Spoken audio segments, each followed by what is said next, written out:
So, we've talked a bit about not using a curriculum and how that can actually interfere in the natural learning process all humans have. But I know the next question. If we don't have curriculum, are we supposed to play all day? And the answer is really yes. What would be wrong with that? Now, think about your answers when I ask that. What would be wrong with playing all day? And that will help you uncover where you have some work to do. So let's think about some of the reasons people might have. But first, I'm Sue Patterson from Unschooling Mom to Mom, and I'm here to help you get more confident with unschooling. My own unschooled kids are grown now, off on their own adventures, but I want to share my 25 years of experience, what I've seen work and not work, and help you figure out how your family could have a happier time together and learn and connect. Unschooling works. I can show you how. I'll add links in the show notes for unschooling guides, the membership courses, all the things I've created to help you do this. So, back to the reasons people might have to disagree with this concept of the importance of play. You might think they won't learn anything. Well, that's not true. They learn all the time when they're playing.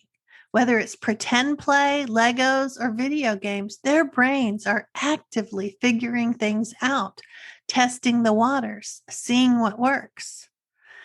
They are the scientific method personified. They make an estimation, a guess, a hypothesis. Then they gather data to test if their idea will work. And then they make modifications until they get there. And voila, that's the scientific method in action. Another question, how will they be prepared for life? Well, if they're actively engaged in their interests, in their life, they are moving in the right direction. When we slap a curriculum on, we all know how a lot of it is never retained for all kinds of reasons. Mainly because it's an arbitrary, irrelevant pile of facts we're trying to get them to remember. And when we allow kids to be engaged with their interests, they will inevitably need to know something to progress. And then that will be the catalyst for them to want to learn something. It's all tied together. People might ask, how will they learn to master hard things if they're just playing all the time? First, I want to remind you about that word just. It's so minimizing and devaluing. I have had a horrible habit of using it in the past. So notice if you do. But to the question, humans are hardwired to learn. You've probably heard me say that before. And the other piece of that is that no one likes to be bored. We like a challenge, not an overwhelming challenge. And we like different degrees of challenge depending on our mood and what's been going on. Some days more, some days less. So it's a very person or moment specific thing. But look at your child playing. They're enjoying it. They're persisting when it gets hard because they want the end result. They don't have to be exposed to random hard things just to prepare them for life.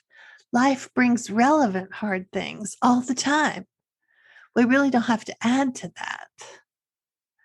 So sometimes we have to look at our own motivations for wanting to do that. Are we a little resentful that our kids have it so easy? Are we hanging on to someone else's story about what a good mom or dad does? Are we clinging to the concept of becoming an adult and putting away childish things? My best advice is to pull back the curtain and look at these ideas. Dive deeper into them so you can be intentional about how you parent and play with them.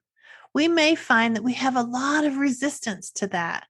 We've had years of being told to stop playing around, and we got so much approval when we did that. Adding to that, we have wanted to appear older than we were as kids, so we downplayed our desire to play. Often we were teased or told that only babies do that. So to avoid humiliation, we ditched it, even if it was something we really wanted to do at the time. And then that becomes the new norm, the new way to be, the people-pleasing pattern. No more playtime. So, what's a good action plan? Maybe I should leave you with these each week. We do create action plans with accountability in the coaching group. So if you're interested in doing this with other parents and me, I'll be your accountability buddy in there. So here are 3 things that I pulled from the unschooling guide about deschooling. First, play with each child every day. It doesn't have to be hours on end, although sometimes it might be. But get to know what they like about each of the things that fascinate them. They will give you data to know what you might bring into their world next. That's really your role as an unschooling parent. You're a tour guide, the concierge, a resource finder, a community outreach contact. Next, enjoy your time with them.